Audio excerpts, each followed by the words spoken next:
I think the best thing is we've got a fantastic team of people who are really knowledgeable and enthusiastic about what they do, and that's what really drives the practice. Whether it's turning around a business or whether it's dealing with a business using a formal insolvency process, what we really want to do is to maintain and add value to the existing business. We're partner-led, and I like nothing better than meeting a new client and working out what their problems are and then finding a way to deliver them with the team of people we've got. Well, our aim is to help stakeholders in distressed business preserve or realise value.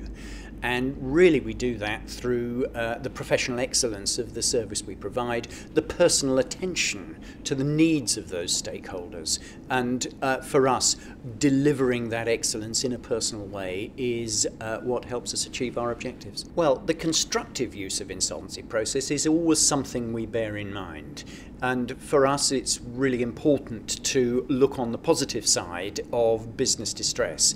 And if you can avoid using formal insolvency process with the loss of value that entails, then that's going to be a benefit to all the stakeholders in the business. Well, an example of the constructive use of process is an IT specialist we dealt with a couple of years ago.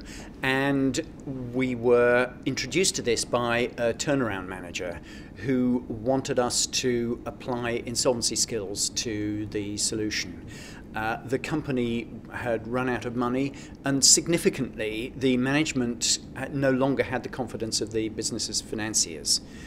What we were able to do was secure additional finance from those same financiers whilst the business was in administration. We traded for a year, and during that year we slimmed the business down to its core. And once we had the core business that was sensibly financed, we were able to put it through a company voluntary arrangement, which enabled the creditors to be offered some return on what they were owed.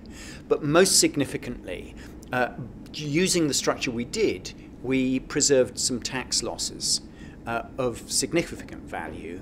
And what we have been able to do since then is allow returns to the creditors, pretty much paying them in full, and it's even possible that the shareholders will get a return out of this. And that's what I call the constructive use of insolvency process, because everybody is winning in that sort of situation. Well, a particular feature of our work here is European cross-border insolvency, which involves COMI, or Centre of Main Interests, and main and secondary liquidations, where a company has interests in more than one jurisdiction across Europe.